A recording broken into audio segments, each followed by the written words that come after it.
So we're recording now. Hello and welcome to Celtic Ligers. Oh, yeah. That's our name. Don't wear it out. Another podcast that's rambling and incoherent by No, don't James do that. Moran Don't be the irony. and Gareth Lyons. Yeah, let's start again. Fine. Rawr, here are the Celtic Ligers. Rare. Rawr. Shouldn't have said that into the mic because now I have that on tape, so I can use that at any time. This is the Celtic Ligers podcast. Do we still like that name? No. No. What's the other name that we had? Oh, Beamer. Polit Lick My Balls. That was one. Yeah. What about politic, like the tick? Right. What was the one we had? And it was, that was just to like, it was called, it was off of like, somehow Tupac was in it. Oh yeah, Two Crack. Yeah. Yes. Or to scream or not to scream. Yeah. To vote or not to vote. Yeah. That's good. What about, vote me whole, huh? Yeah. Because we have, obviously, electoral politics is the one and only thing by which we would want to see change enacted, So that's it. If you don't like them, stop voting for them. Maybe don't vote for them next time, huh? Yes. But how about if you're complaining, just go out and vote. Huh? Who did you vote for? Who did I vote for? In the last general election, Yeah. I voted for... So it's mostly left parties. I put Sinn Féin in, but I didn't give him my number one. I gave Breach Smith, Joan Collins, and then I got I didn't even know who the Sinn Féin guy was. I just put him in at the end because I was like, well, if they're up in the polls, it's good to go, Yeah, I didn't give Sinn Féin my number one. I gave them my 5, 4, 3. It's like a bomb, Yeah. A pipe bomb. Yeah. I was in some Donald Clark posted something and I got into the comments underneath it or something because I didn't understand what he was saying, basically. Get it up. Yeah, that's a good idea. Get it up. Get it up.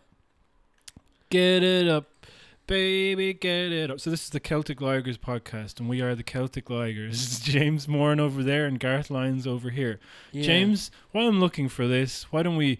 I'm just going to consult my notes, and can you please tell us what was your first awareness of Irish politics or politics as a thing?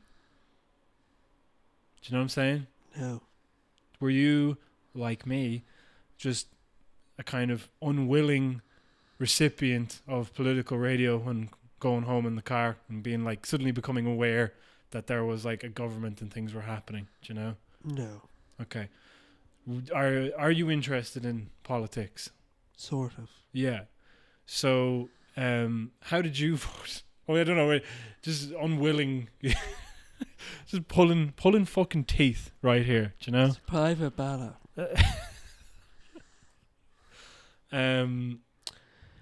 Yeah, okay, so what was I going to say? Yeah, I suppose the thing that led to us wanting to do a politics podcast and thinking that we might actually do a politics podcast that other people aren't doing is that there isn't many comedy politics things out there. Yes. Because it used to be that, RTE would do something even if no matter how tepid it was. Now I think the best they have is Callan's Kicks, and even that is kind of to centre left to centre right. We're not afraid to get raunchy. Yeah. So show us an example of that. Give us that there. Well, we might have a man in a voting booth, right? Mm-hmm. And someone's like, what preference are you giving Sinn Féin? Mm-hmm. And he's like, 5, 4, 3. Interesting. And then he's like, that's not me, that's a bomb. Yeah. That's a Sinn Féin bomb. Sinn Féin, the bombers they are, Sinn Féin. Yeah. And then Mary Lou McDonald, and she's wearing her balaclava, which has slipped fully onto her face, as balaclavas do. She's wearing a turban with a bomb on her. She's wearing a turban that is a bomb, you know? Yes. Yeah. Just like the real IRA. And I don't mean the real IRA, I mean the real IRA, you know, which are Sinn Féin, obviously. The LMIRA. Yeah. So here I found it. Donald Clark puts up. And who is Donald Clark? He is the film correspondent for the Irish Times. And he loves awkward films. He loves... He gave King Kong a very bad review, and I never forgave him for that. I think he might have given it 1 star. He kind of... The thing that I don't like about him as a critic is that I find it very hard to discern what his taste is at all. Do you know? I'll tell you what it's not. King Kong. He really hates giant apes. Yeah. Consistently. Rampage, bad review. Yes. King Kong Skull Island, bad review. King Kong, the list could go on. And it will. Yeah. Back to the first one.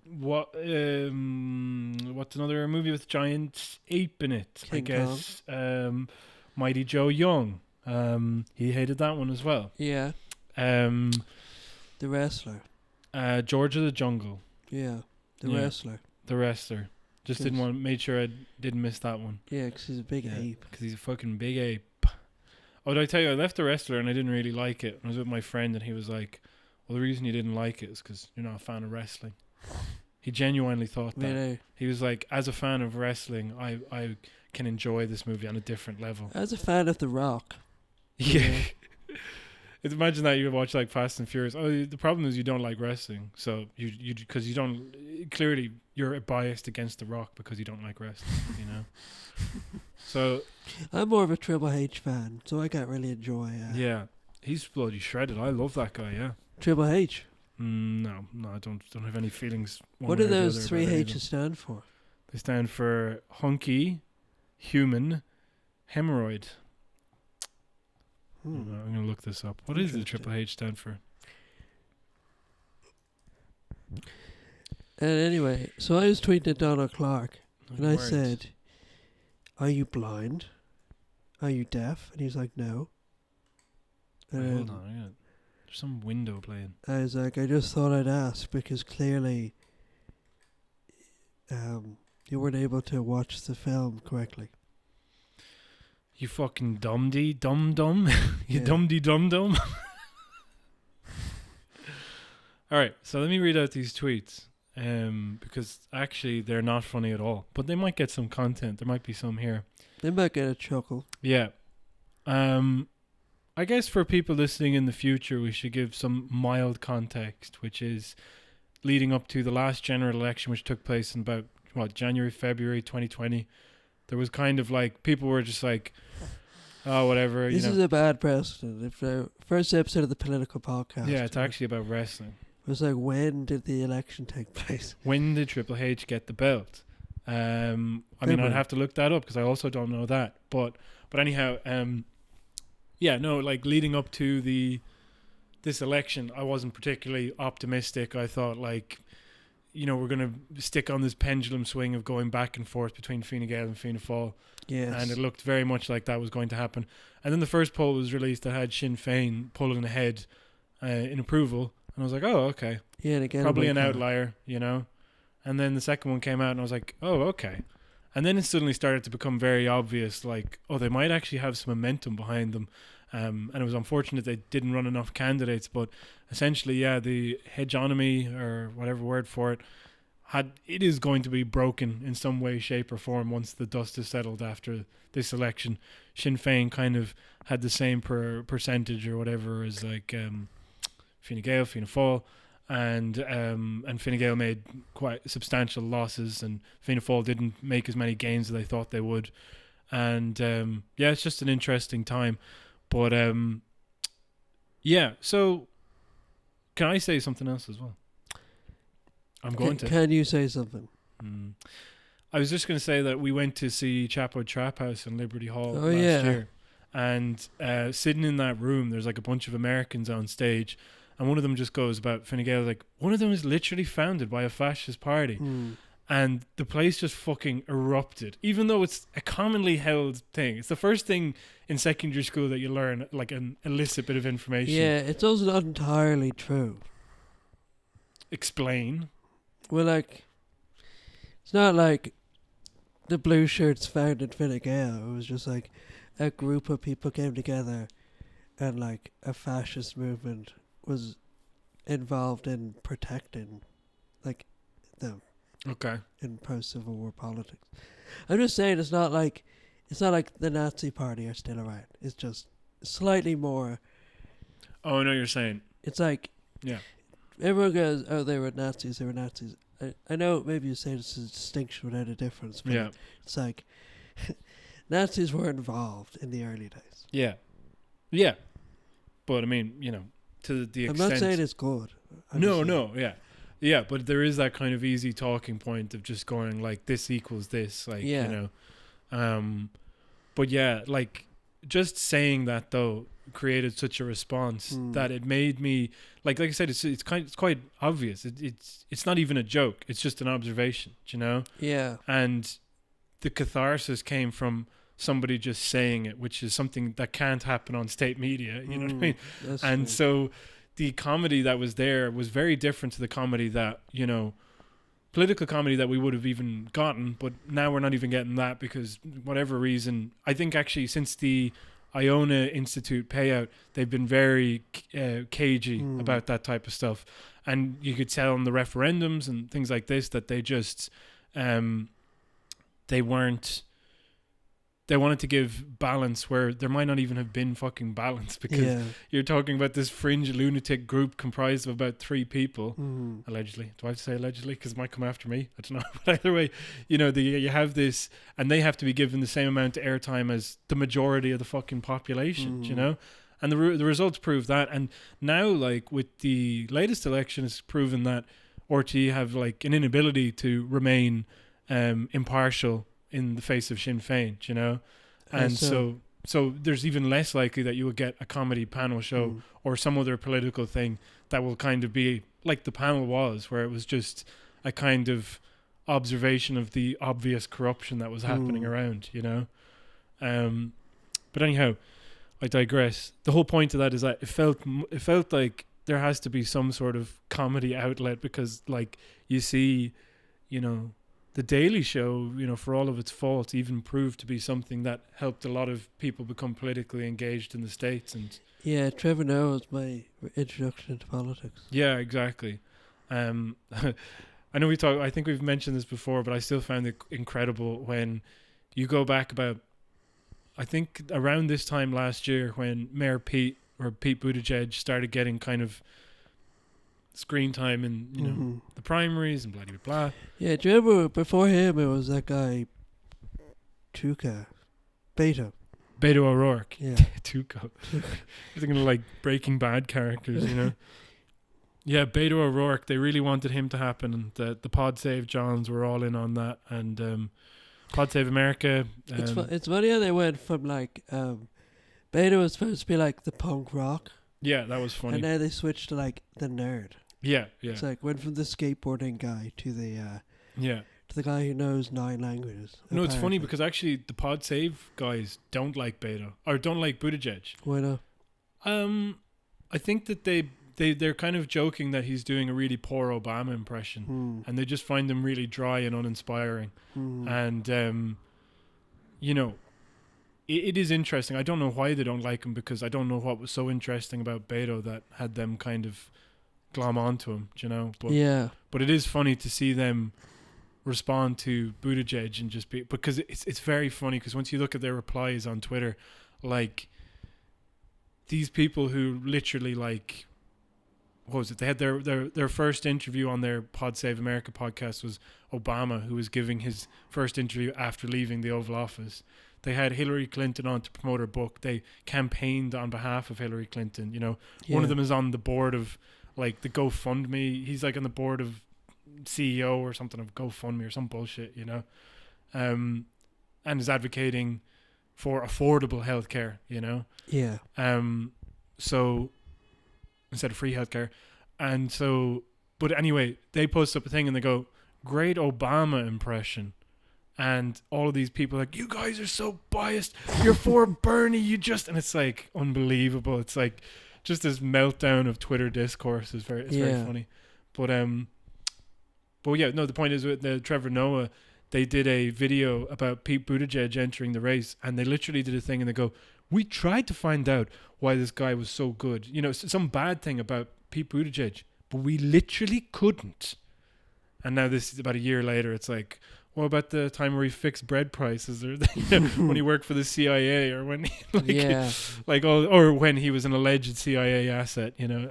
Well, that's the problem with political comedy, is that they hide behind this thing of like, who was the guy who did the Daily Show? Jon Stewart. Jon Stewart, yeah. They'd always be like, you shouldn't get your news from the Daily Show. Yeah. And John Oliver takes the same line. It's like they don't like to think that they use comedy as a way to get away without fact checking. Yeah, exactly. And that's what we're gonna do. We're gonna do that, but we're not gonna we're also admitting at every step of the way that we're complete idiots. Do you know what I mean? And I know that's a shield, but like, let's say John Oliver makes a thing, and he goes, "Here's why Brazil has like this incredibly corrupt government," and he's talking about fucking Lula. Do you know what I mean? And he's kind of, he'd be like, imagine Brazil. Yeah. As a shit sandwich. Yeah. You know, but there's a rat in there. Yeah. And the rat has a gun, you know? and Karen is trying to...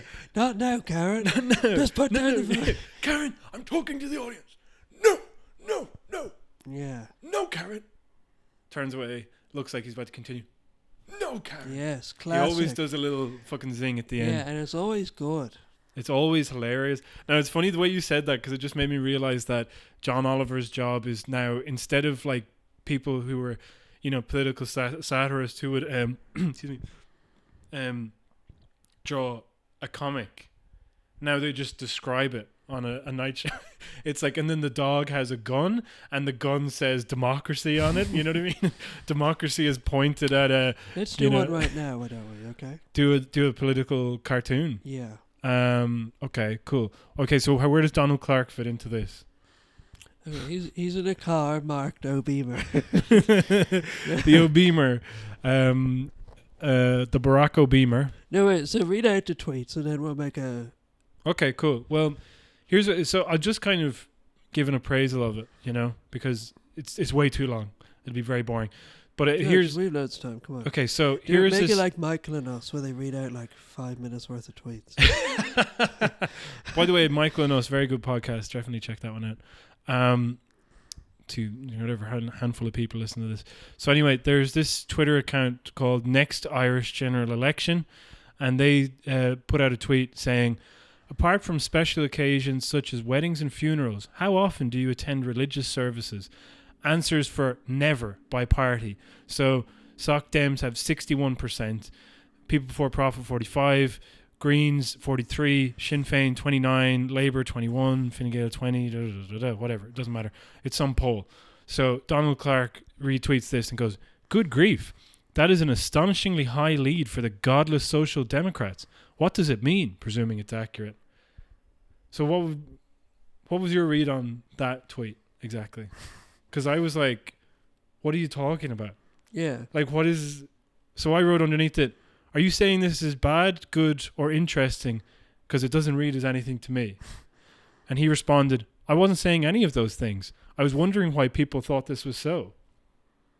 Oh. So I said, thought what was so? And he goes, that Social Democrat voters are much less religious. What's unclear about this? And I said, I guess I'm confused because I don't know why it's interesting, since it's not surprising. Like, yeah, and what's your name on Twitter? No, I think we'll say that another time. Yeah, it's very weird comment, isn't it? Well, he eventually explains why, you know. He says, so I said, like, you know, I didn't grow up religious, but I went to a Catholic secondary school. Most of my classmates stopped going when they weren't forced to. It's not a recent development, and if it was, I don't think it means anything politically, except hopefully some future changes to fix archaic school acceptance rules. Okay? And he responds, sorry, how does any of this explain the dramatic difference between church attendance of Soc Dems voters and those of other parties, which are still surprisingly high? So I'm still confused about what he's saying, you know? But I think what he's trying to say... Oh, actually, I'm still confused. Because my next tweet says, oh, I get you. So in the moment, I seem to have gotten him. But now I don't understand anymore. Like, he clearly thinks that the church attendance, like, he has some association with it. Yeah, like, So what is it? he's like, why, what is the meaning of this difference? But he's Yeah. not articulating what that difference is. It would be like... It's just so bizarre to me because, like, even though it's not the case, in many ways, church and state are incredibly different to me. Like, I just don't view one influencing the other as much as it used to anyway, do you know? Like, I guess I think I go on to say that basically, like, maybe they attend because they want to be, you know, seen there, I guess, and that's where the most people congregate, and you know, your absence would be noted as opposed to, you know, registered. But these are the people voting. Yeah. Not the politicians.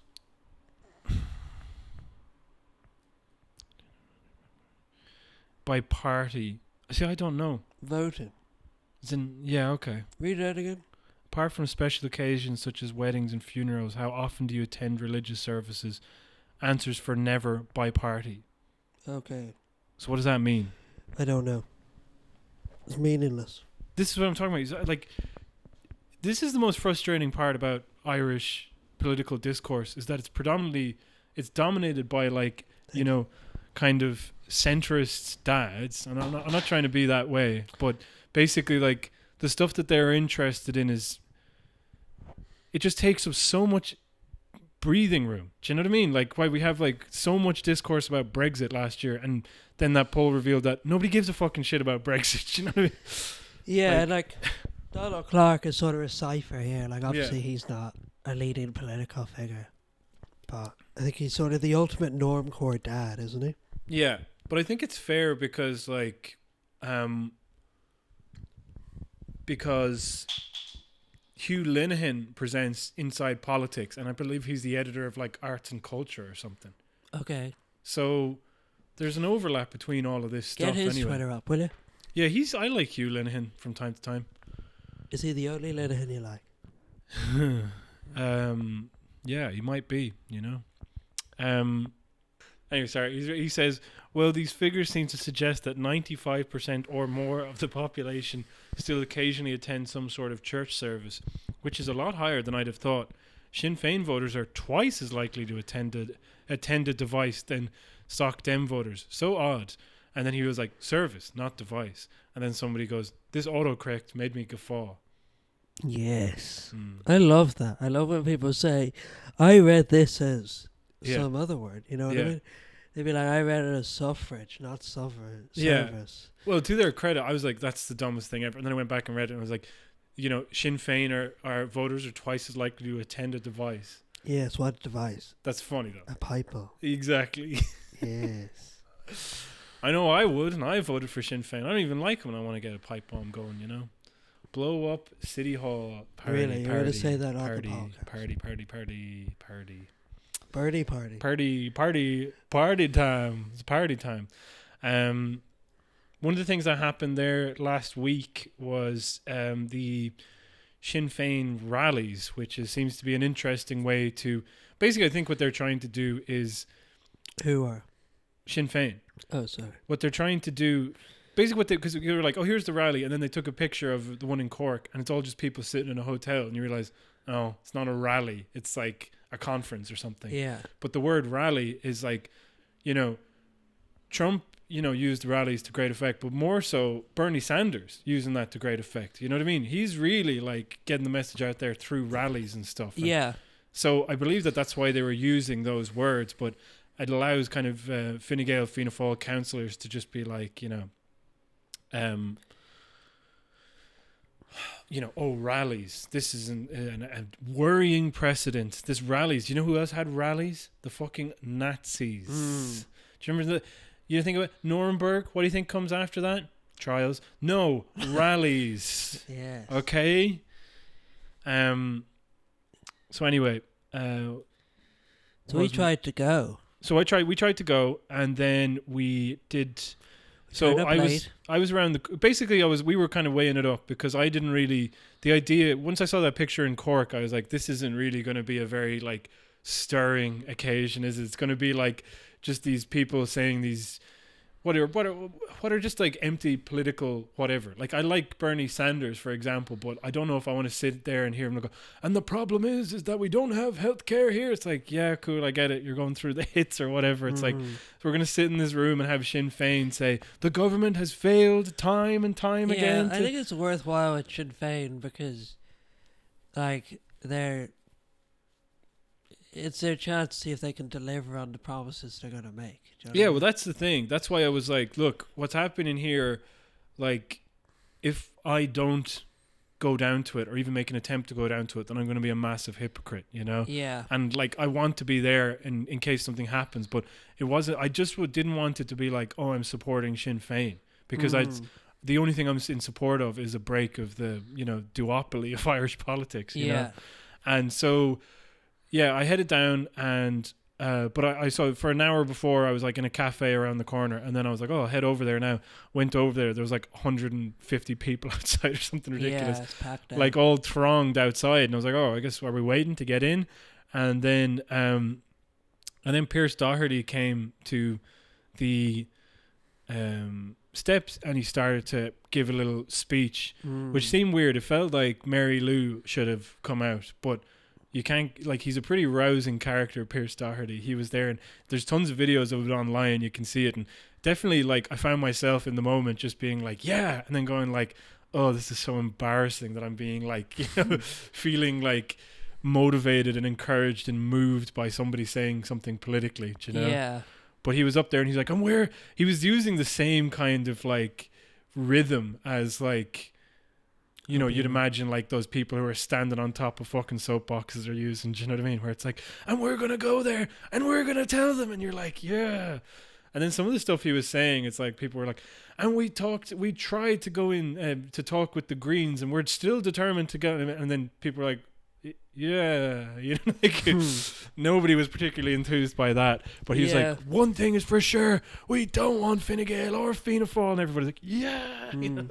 So it was a real kind of, and he's like, thank you so much for coming out tonight. So he got a little bit of a taster of it, and it definitely wasn't the dry thing I was anticipating. And but yeah, then we just kind of dispersed. And then we went to the pub. You talked about animation for 2 hours. Yeah, I talked about animation with a fellow animation person that I met heavily there. Excluded. Animation producer. I was heavily excluded from the conversation. Yeah. If she hears this, she'll be very upset because she believed that she was excluded. She was like, oh my God, we're talking shop so much. But also James was recovering from doing a comedy show that he thought did very badly. It did go badly. Well, I only saw the second night and it went very well, so I don't know. Completely different. Yeah, apparently, because I talked to like Lee and was like, did he like do this and this and this? And she's like, no. I was like, really? Oh, okay. What did she make of that? Was she impressed? That what, you remade the show, or that? I don't think she had any opinion. Interesting. But I think she seemed to like your show more than you liked your show anyway. Really? So, yeah. I don't know if she was like, oh, I like the show, but she was like, oh, I liked she definitely seemed to like bits of it, you know? Okay. So that's something. Anyway, I'm trying to find Hugh Linehan on Twitter. Is he not on Twitter? He is. He's on here at H Linehan, and I was right. He is the arts and culture editor for the Irish Times. Okay, well, no one said you were wrong. Well, I thought I was wrong. So what's he saying? Is there anything political that he's posted in the past while? Just read out any of them. Nothing against Rory, but anyone running in this should be asked to justify their participation in a wildly undemocratic and privileged setup. What's that mean? He's retweeting something else that he also said. Says, should any party participate in this rotten borough election? Seriously, the whole thing is putrid. And now the thing is Rory Hearn for Senate. Shannon, I'm standing for election to the Shannon NUI to bring my expertise, experience and commitment to solve the housing and homelessness crisis. See roryhearn.ie for Republic of Equality and Dignity for All. And Peter McVerry supports me. Will you? I don't know what that means. Progressive voice notes. Give us another one there. Retweeting your own tweets is a bad move. Yeah, well, that's a bad move. I also think retweeting them without comment is also a really bad move as well. Like, if at least you're going to retweet it, then have something additional to put on. Give us some tack more onto lore. it. Yeah, add to the lore of your tweet. These people are some of the guys who are like, they invite over. Who's that guy? His name was like. He wrote that awful kind of book about. God damn it. It was called like Fire and Fury, and it was like an expose. They had that guy on Inside. Wood, was it? Michael Wood or something Wolf, isn't it? Oh yeah, Michael Wolf. Maybe Michael Wolf. But he's like, you just have this guy who's like kind of like, there are people who have kind of, they're a little bit West Wingy is basically what I'm saying. Anytime I listen to the podcast is that they believe that there are these norms being flouted and, that you can trust the data and the analysis. And then, over the past 3 or 4 years, like, he's not as bad as Pat Leahy, like by any stretch of the imagination. But they still kind of, despite the past 3 or 4 years, they still believe that there are systems and structures and things in place, Have you watched The West Wing? No, I've never watched it. It's really good. Yeah, I've heard that it's a very good. You've never listened to the Chapo reviews of it because you said that you didn't want it ruined for you. Yeah, right? I think even now I could still enjoy it, even though I wouldn't know how stupid it is. Like, yeah, I don't think I'd enjoy it as much, and you'd probably hate it. Well, one of the things they mention in it, which they do a review of like Newsroom and Studio whatever on the Sunset Strip. You know? And one of the comments that they make about it is that the walk and talk shot from West Wing actually adds a sense of urgency and drama and makes the show engaging. Yeah. But it's absent from some of the other stuff that he does, and you can really feel it then. Yeah. Because people were like criticizing him, like, oh, okay, you're using the same trick again and again, but actually without that trick, it kind of, the energy just completely dissipates from the show. Yeah, that's fair. No, the reason I mention all that stuff at all is because the Hugh Linehan has tweeted out some like stuff about, the US Senate and fucking Republican Russiagate bullshit, you know what I mean? So it's kind of like they're really into it. You and I should get into Russiagate. Maybe you should. But in Ireland. Be like Russia, was interfered with the Irish elections. And then so I was like, no, I think Sinn Féin just had a swell in popularity. Would be like,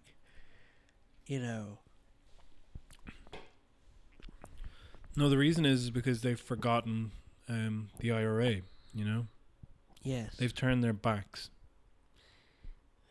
Yeah. Or the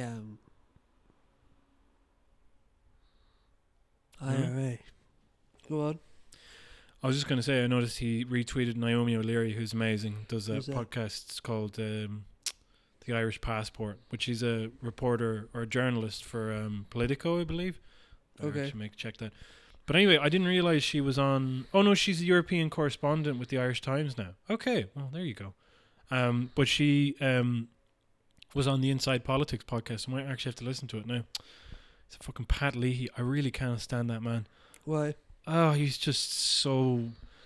I've never seen somebody so wrong and yet so confident in their analysis. He's literally like living in this nanosecond of time. Do you know what I mean?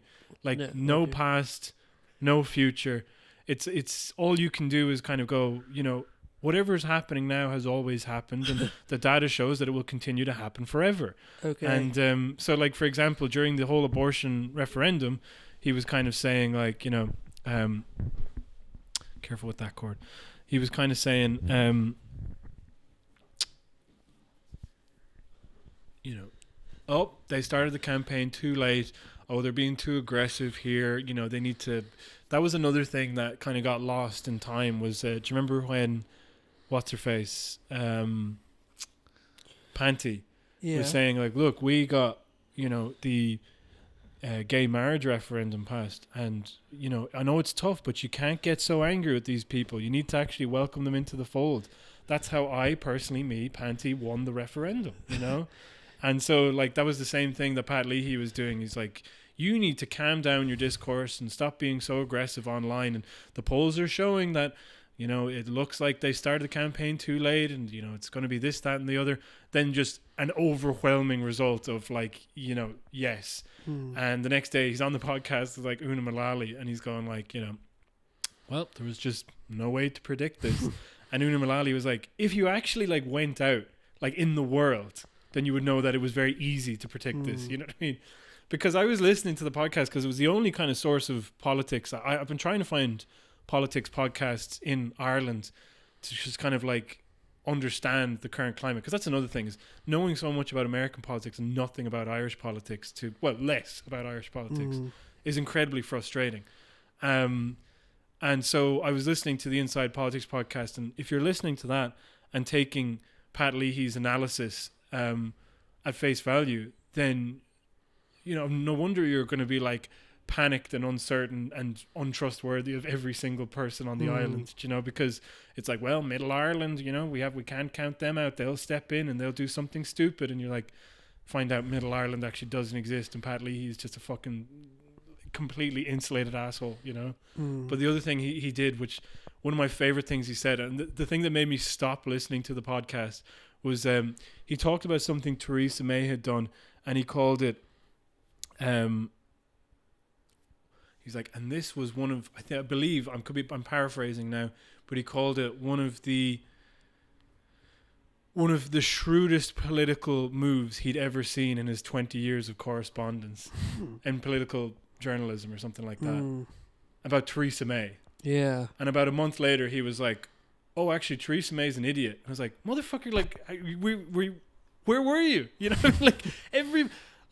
how could you look at anything from the start of Theresa May's, like, time in office to the end and be like, interesting game she's playing here? It's like, it's fucking spider in the bath, just, you know, I don't know how she managed to survive as long as she did, but the inevitable, which is Boris Johnson, that just happened. Do you know what I mean? It's like, you almost, like, could we not have had that interim where she was, like, you know, the last gasp of this kind of sensible conservative? Do you know what I mean? Can we just move on to fucking Farage or Johnson, get it over with, and have the real fight instead of this fucking Mickey Mouse thing, you know? But anyhow, like, I had to stop listening after that. It was like, you don't know what the fuck you're talking about. You guys don't seem to have a read on politics, or at least not in the way that I found interesting. And then, yeah, the other one that I found, which was very good, but, you know, very short, is the Tortoise Shack. They're like a podcast network, but they do a podcast called The Echo Chamber. Okay. With Tony Groves and, I'm very sorry, Martin McMahon, and they sit down for like half an hour, and they just go, here's what happened, da da da da. Let's have an interview, done. And, you know, it's very bite-sized, but their analysis is always pretty spot on, and they're coming from a leftist perspective. And one thing I will say that they're as good as they are, they're still not a comedy podcast. So, you know, and I still think that's needed, necessary. So, but yeah, they're very good. And they had another thing on there recently. They did a podcast with, I believe in Portugal, they've managed to get this broad left coalition into government. So they brought this up to be like, look, this is possible. This is a country comparable size to Ireland, as many fractured left parties who came together on this one moment to be like, we're ousting the, you know, the prevailing, the predominant political parties, and that's it. And so, yeah, they kind of suggest that, and yeah, good listening, I'd say. And they get good guests on, although sometimes they don't challenge the people I'd like to see challenged, like fucking Gary Gannon. I think Gary Gannon deserves a fucking... I don't know anything about Gary Gannon. I just find him so infuriating because, like, he just reminds me of like some thick of it type character. Do you know? No. Like, he reminds me of Dan Miller, the cyber prick that they, you know, where it's like, look at that, no tie, fantastic, you know. Oh, yeah. And he's got his fucking, you know, his beard and everything, and he kind of goes around and says he's kind of young, and he's like, you know, conventionally, I think probably good looking. I wouldn't know. I'm not saying. I'm just saying that, like, he he kind of puts on this affect of progressivism, which, you know, wide-eyed people who are youngins who are just getting in can kind of see, like, yes, this is the type of politician I want representing me. And then he goes in and just, like, votes against O'Devany Garden, you know, or votes for the Barta O'Devany Garden bullshit thing, votes for the whitewater rafting, does that stuff. And, like, admittedly, probably a bunch of other Soc Dems did it as well. But the thing that I can't stand about him is that he also then becomes he was then incredibly sanctimonious, you know. So Ailish Ryan, who was in the Workers' Party, and she was a local councillor, I believe, for about 3 or 4 years. 4 years? Probably 4 years for council. Like, this is the type of idiot analysis of politics we're talking about. I don't know the terms. But basically, she was banging the drum about O'Devany Gardens for fucking years. Like, we need to look into this. We need to get social housing. We need to do a Vienna-style model for that, you know. Nobody talking about it. All of a sudden, at the end of last year, all of a sudden it comes up again because this deal with Barta comes through, which benefits the developers way more than it benefits the community. And, you know, typically it was an amazing setup because what happened was, you know, they had to, okay, like, I've legitimately tried to research this and I cannot fully understand what's going on. So what ends up happening is there's public land that is then sold to private interests, okay? And then they are now trying to get public housing into this deal that Barta have. Okay. But Barta are like, okay, well, we'll give you like 40% or public housing. Basically, quite a small percentage of public housing. And some of it is like proper public housing of, like, you know, oh God, anyway, whatever. It's really relevant. But the point is, with this deal, there was a kind of, the developer was going to be building a certain amount of public housing. The space had remained kind of dormant for about 10 years.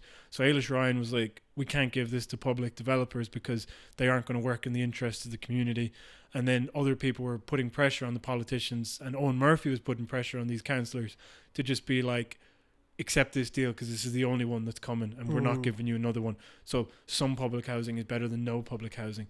And so they kind of like made this thing like, look, we're holding our nose and we're going to vote for the development just to make sure that some houses are actually fucking built, you know, which I'm against because, you know, a deal that's better than no deal is not good enough as far as I'm concerned, you know. So I don't really care if it's kicked into touch for another fucking 10 years. It doesn't matter if the public housing isn't going to meet the needs, then you're not addressing the problem, do you know? Yeah, it's sort of easy for people to co-opt things like that, where they're like, you know, we're not going to make it social housing, but sure it'll be housing, and how can you disagree with that when there's a housing crisis? Yeah. They sort of can undermine principle by appealing to some, and it's also like this form of pragmatism that they've invented, you know. And it's also a self-fulfilling thing where it's like, you know, it's bureaucracy and stuff that drags out these fucking negotiations and all this stuff. It's like, so imagine it starts off and it's like, all right, okay, well, don't worry, we'll get something that satisfies everybody. And then it's back and forth. And then, you know, send them an email, wait however many weeks, get another email, send them an email, go back, we'll have a talk, so we'll hear the concerns of the community, here's this, and all this stuff goes back and forth, and then it gets to a stage where the developers can hold out indefinitely because they don't give a shit, you know. And what ends up happening is the time just mounts and mounts to the point like, look, it's been going on this long, so might as well just get it done. It's like, it's only been going on this long because you're forcing it to go on this long, you know. If there was some intervention by the government or institutions in any way, you know, like if we had a minister for housing who actually like did believe that public housing was something that they should aim at rather than this co-living bullshit, you know, or rather than expecting the private market to step in and sort it, or providing them enough incentives to sort it out, then, you know, this wouldn't be dragging on as long as it is. If we were treating it like a crisis, which it actually fucking is, you know. So anyhow, then what ended up happening was they did this vote and Ailish Ryan just goes like, you know, the type of thing like somebody who's just been fighting that battle for so long and is just kind of seeing it and going like, fucking, I knew this would fucking happen. And, and she just kind of very, plainly put out, yeah, Gary Gannon, like, of course, voting this way. And then Gary Gannon gets underneath it. Unlike you, Ailish, I'm not about purity politics. There are people on the streets, It's like, shut the fuck up. You're talking to the woman who fucking wrote the damn bill or whatever. Do you know what I mean? She's got goddamn receipts, and you're just like this Mickey Mouse pretender, Yeah. But then on top of that, like, and letter, then Owen O'Brien managed to get a letter leaked, or no, through a Freedom of Information Act, managed to get a letter released that was from Owen Murphy to the councillors, which essentially said, I don't know where you got this idea that the public housing, that Barta would be doing this. They suggested that they would do it, but they're not required to do it, you know? So then it turns out that the original public housing deal is not even worth what they said it was worth anyways. So then the thing came up again for another vote. And lo and behold, Gary Gannon votes for it again. You know what I mean? Yeah. In favor of the developer. And then he also votes for the whitewater rafting people. And it's like I know, people can say, oh, you have to make compromises in politics to go along, to get along, and all this type of stuff. But then people make so many compromises to the point it's like, well, what the fuck was the point of voting for you in the first place? Yeah. Like, I voted for you so that you would make these decisions. I didn't vote for you so that you could, become that establishment figure, Yeah. And also, what concessions, what are you getting out of this? Like, what do you expect to get out of this? Because they're kind of going, look, I'm going to lose this one, but we're going to win the war later on. And it was like, this is the fucking war. Like, the housing is the issue, you know? So anyway, yeah, I really don't like Gary Gannon. And then I had this like poster outside my house of his, like, they kind of copied a Bernie Sanders poster, which was Feel the Burn. And it takes, at the time, I'm really sad that he now combs his hair, but Bernie Sanders, like, crazy mop of hair, and he had his glasses. So they just made a silhouette of that, and it was like Feel the Burn, Yeah. And so they did one for Gary Gannon, except it was like the outline of his incredibly shitty ginger beard, okay? And like his patchy fucking beard, There's no point going after his beard, like. I'm just saying, it's like they made this vector thing, and it's like, oh, the beard, vote for the beard, vote for Gannon type thing, and it's like, who the fuck are you to think that you're that ubiquitous in local politics that I could vote for you? And also that your beard is so iconic that it can be put on this poster, Yeah. And also that you're ripping off this Bernie Sanders poster. It's like just a very Trudeau type figure, where it's like cosmetically able to put on the affects of a politician. Yeah. And it's like, I'm not about purity politics, and it's like, you fucking not about doing the homework either. And Who's that? it's my mother. But I just kind of was, he just really bugs the shit out of me. Just the idea of doing those, at least, like, you remember when the Fine Gael voters in the Euros, and they voted to let, like, migrants drown, Yeah. And Maria Walsh puts up her head and is like, well, I had to because they told me. And it's like, fuck you, and then you shout them down, and it's like, oh, I can't believe the abuse I'm getting online for just being a politician. And it was like, the salary that you're getting and the decisions that you're making that are affecting people's lives, this is what you fucking pay for some mean tweets. Just fuck right off. But also the audacity to put your head over the parapet and just be like, but I'm just doing what I was told. Like, at least the other Fine Gael councillor or MEPs had the good sense to just hang their heads and just be like, okay, keeping out of the public eye, Except for that guy who takes a picture of his fucking fry when he's going home. Do you remember? Who's that? Some MEP, and he's like, after a hard day's travel, finally back home with a good old fry. It doesn't get better than this. And it's like, you just voted for a bill that, like, kills people. That is going to make sure that people drown on dinghies in the middle of the fucking sea, And, tone deaf doesn't even begin to describe it. But, like, I think the reason that the recent election result was so surprising for me as well was because, like I said, this pendulum swing of back and forth, like, I just didn't have any faith that the electorate would actually remember or respond. And I'm almost convinced that they didn't. And I think it's the RIC thing where it's just like, okay, fuck that. You know what I mean? Say it again? Do you know when they tried to commemorate the RIC? Yeah, but say the point again. Well, the point I'm trying to get at is that, do I think that this big shift leftward is indicative of a change of thinking and wanting left politics? Okay, yeah. And I'm not sure. I think that the impetus for that poll where people were like, who do you prefer more, Sinn Féin or whatever, and Sinn Féin pulling ahead, was purely because of the RIC commemoration, okay? Okay. But then what ends up happening is Irish people love a winner. So as soon as they see that it's a possibility, it's like, fuck, well, if it's a possibility, then I'm going to go for it. And I was like, well, it was always a possibility, but you just didn't believe that it was because we've just had the two parties forever, you know? But, yeah, sometimes like these, you know, people will kind of, I'm saying about 1 million points now, but basically, you know, they'll talk about social media. It's like, hey, you're in your little bubble. You're getting excited about all these little issues and this, that, and the other. And it's like, yeah, well, some of those can break out into the public, and some of them can break out in crucial moments, you know, like a pure Twitter thing, which is getting angry at them commemorating the RIC, now becomes, you know, fuck Fine Gael, you know. They're authoritarian, they're cruel, but yet the MEP thing where people are drowning in the thing, like, that's already forgotten about. Nobody's thinking about that anymore, do you know? So, like, I don't know, but I do think that you do see, I think a recent poll was released that shows that Sinn Féin have even made greater leads now, and probably as a result of the rallies and stuff. And what does that mean? Like, well, it just means that they're in a better place for another general election, which I believe is on the horizon, just because, like, you know, a mixture of egos and just not having enough seats to form any sort of satisfactory government, but also like self-preservation. It's like, you know, tomorrow Fine Gael and Fianna Fáil could decide that they want to form a coalition. Which they like probably will. Like, that's probably what they're gonna do, isn't it? Well, they could, but like, I feel that the reason they're not is because it would literally just destroy both of their parties. Do you know what I mean? Like, it would kind of just, one would consume the other. Do you know? You'd think, wouldn't you? What do you mean? Like, there's like barely any difference between them.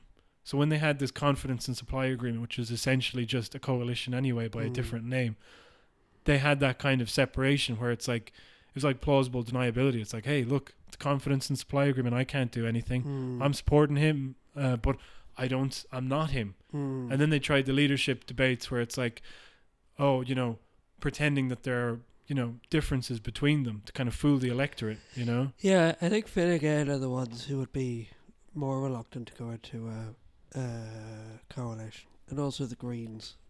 A lot of the Greens really don't like I would actually say Fianna Fáil would be more reluctant, because I believe that Micheál Martin is probably like, I just see him as more of a calculating individual who's in this party that he's kind of given too much time to jump ship from, you know, and now he's kind of at the top. And so, because you could see it during the abortion referendum, it's like, we just need to keep these fucking yokels in the middle quiet while we, you know, I'll go out and I'll do the press because Leo's not going to do it because he needs to see which way the cards are going to fall.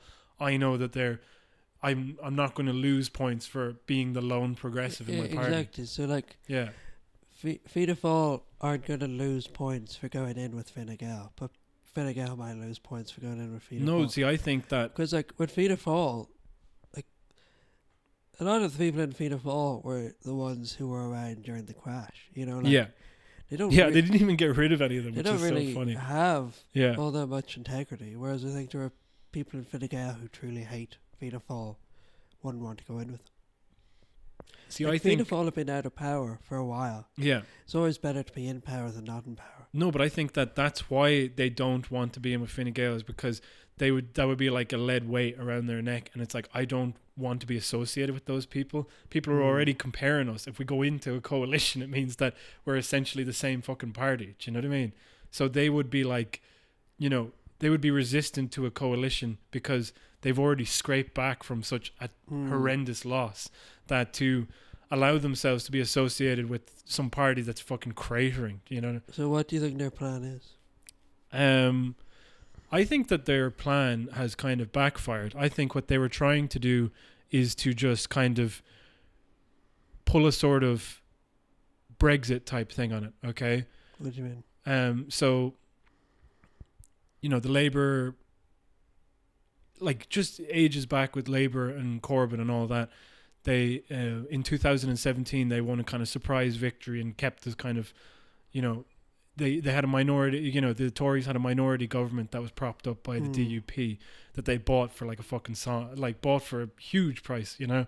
And so what ends up happening is, whatever, like 3 years later, after just all the talk of Brexit, it comes to the next general and it's like, all right, finally, Labour's time to shine. And I actually think like they're, you know, maybe they were a bit ambitious in their manifesto, but I think it was worth failing the way that they did, as opposed to, you know, I think that they were too wishy-washy on their Brexit position, but ultimately proposing a better future is a better way to go than getting in the mud with the Tories on that stuff, you know. But what ends up happening is over the past 3 or 4 years, people have just like, I don't want to fucking talk about this stupid thing anymore. Do you know what I mean? I don't care. I made my decision in 2017. I don't want to, or 2016. I'm not doing it again. You know, get Brexit done, vote Tories in, done. Do you know what I mean?